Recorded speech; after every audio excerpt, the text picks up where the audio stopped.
What is your "I don't get paid enough for this" moment? I'm a plumber. An owner of a mobile home called and said they had a stinky yard.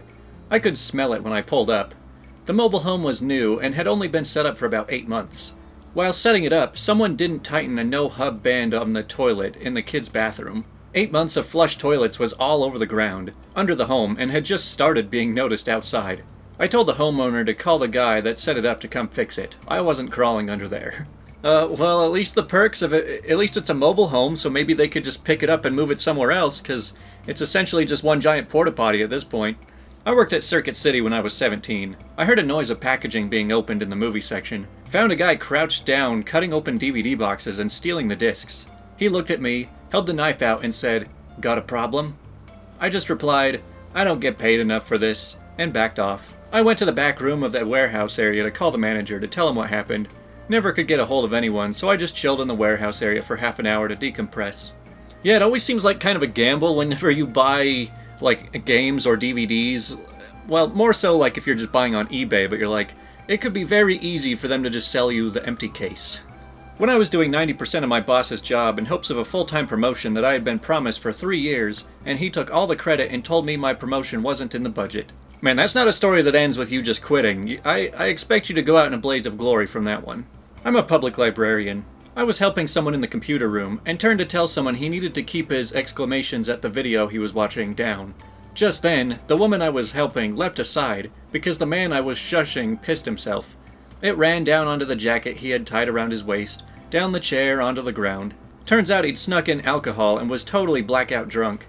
I told him he had to leave. He put his piss-covered jacket on and stumbled out. As I returned with gloves and cleaning supplies, another patron decided this was a good time to complain about some kids who were making noise. I took a deep breath and said, "This is a good time for us all to appeal to our higher selves and do our best in the moment. Please just adapt for a minute." Then I thought about the student loans I took out for the master's degree as I scrubbed up piss.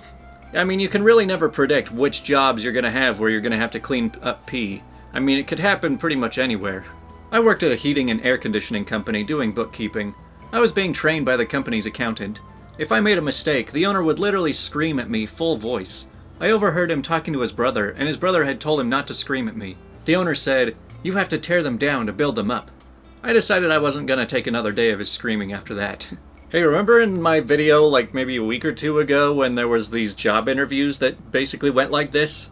I think that those interviews leads to jobs like this. A grocery store cashier. The customer was angry because her cereal had rung up wrong. I called a price check, and this lady berated me the whole time. I recall that she accused me of trying to steal from her, said she was going to get me fired.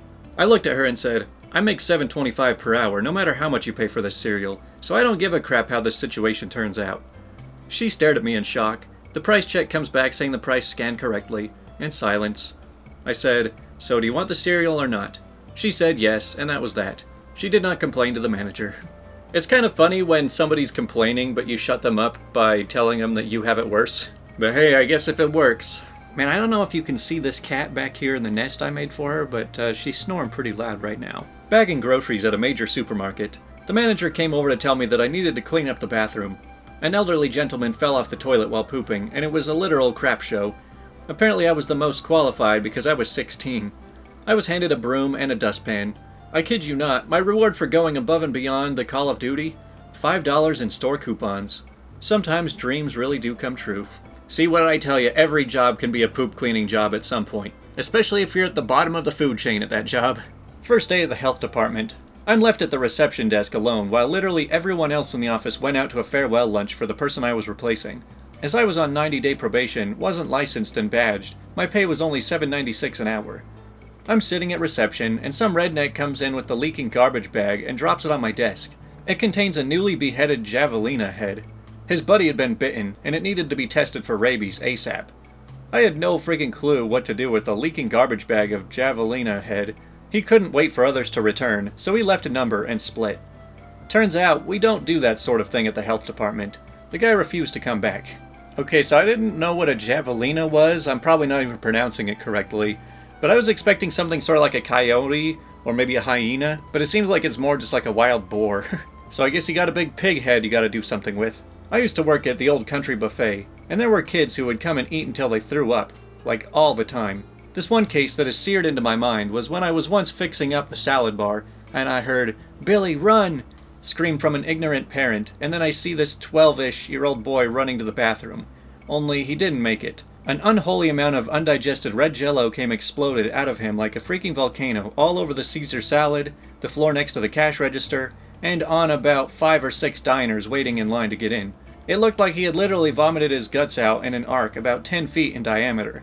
I had to sweep up the chunks with a broom until a dishwasher with a mop could take care of the rest. But when that food at the old country buffet is just so good, you just can't help yourself. You gotta keep stuffing yourself. To be honest, I've only ever heard of Old Country Buffet. I've never been there, but I have been to some buffets where I felt like I was going to puke afterwards. I was working in a grocery store one time, and as I was checking people out, one lady came up to me, and the very first thing out of her mouth was, "You're a failure and an embarrassment to humanity. If you were my kid, I'd beat your butt right here, right now." I had done literally nothing but ask how she was. Like, what? Then her card declined.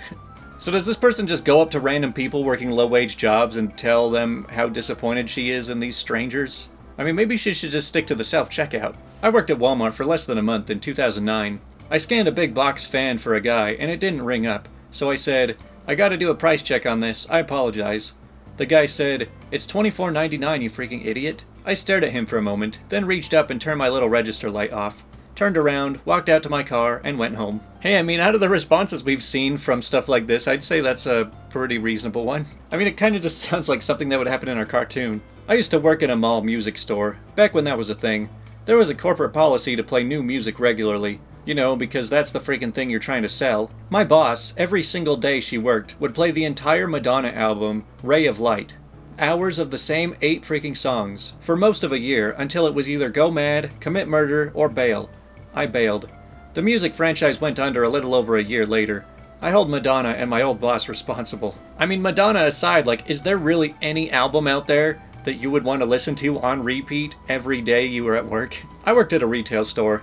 Friends would come in occasionally looking to steal stuff, and the worst we could do legally was ask them to leave, but my boss insisted we get physical with them, to which I obviously told her no. I watched her chase one out of the store one day, and she screams at me since I'm standing by the door like, "Tackle him!"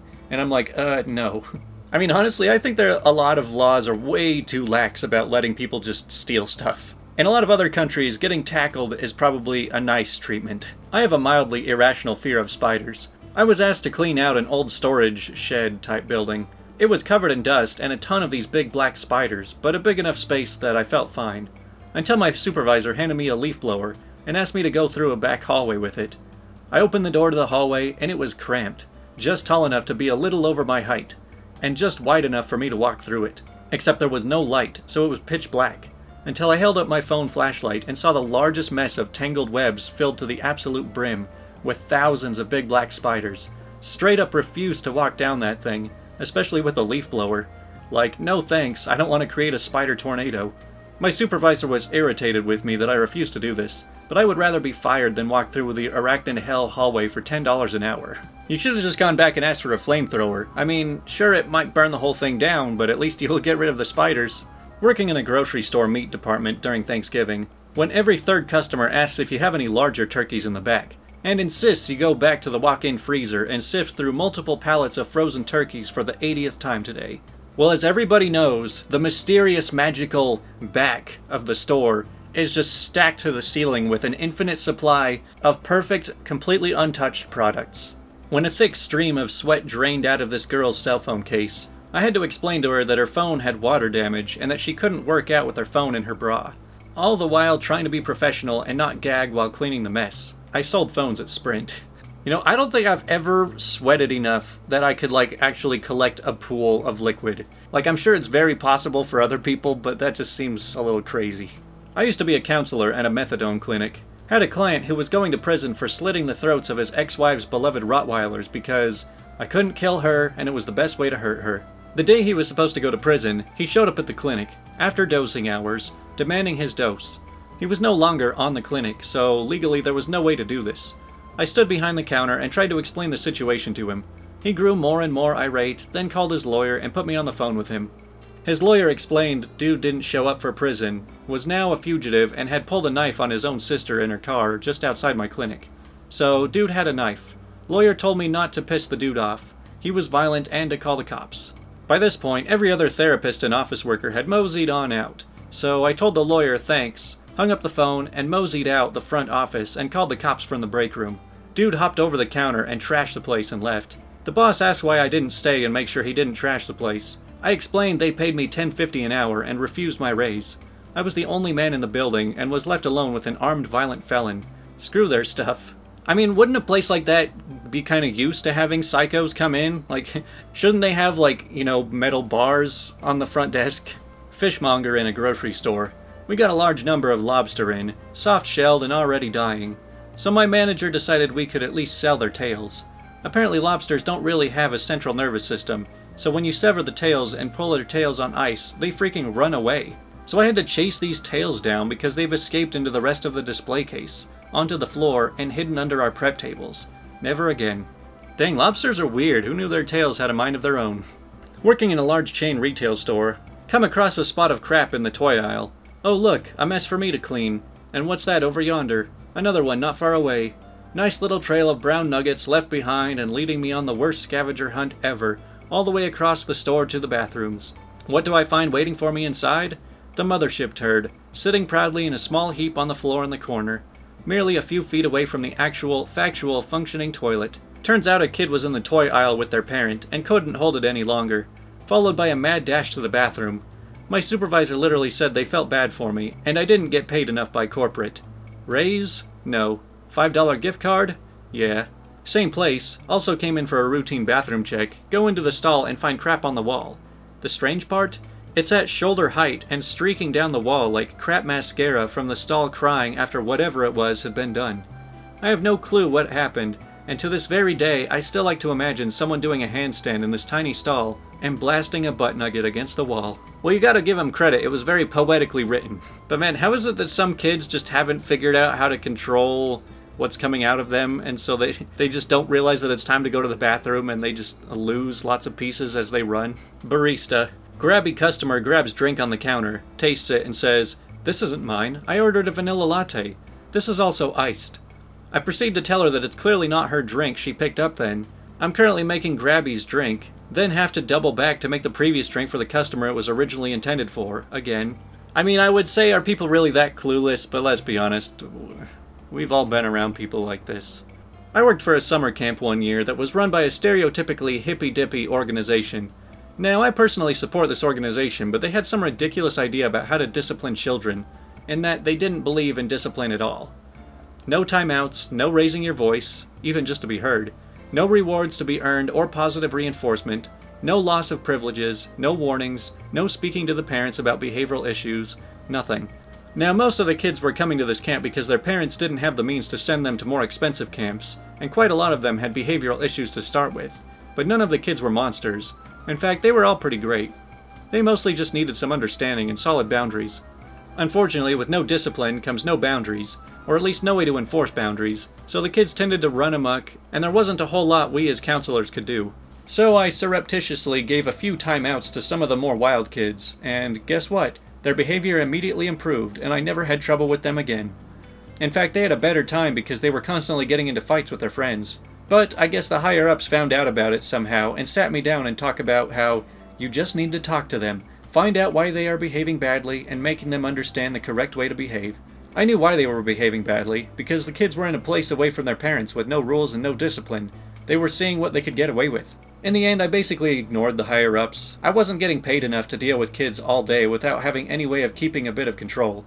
Regardless, the only problem kids had already had their timeouts, and like I said, they were fine once they knew where the line was. Besides, I wasn't worried about my job. They don't believe in discipline. Oh man, this whole discipline practice of just having no discipline whatsoever is probably why all those entitled people and choosing beggar stories are so rampant around the internet now. But anyways, that's all of the stories for whatever this topic was. I already forgot. So the main reason I'm not uploading that much on this channel is just because there's not very many threads that involve stories. I've already gone through the entire past year of AskReddit, and I've already clipped out all of the stories that I'm pretty much going to get out of it. And there's probably only about 2 or 3 good threads every month that come out of it anymore. So I'm kind of just lacking a lot of content. I wouldn't mind finding other things to add to this channel, but it's always kind of difficult. I never want to go back to those entitled stories. But I guess we'll figure something out.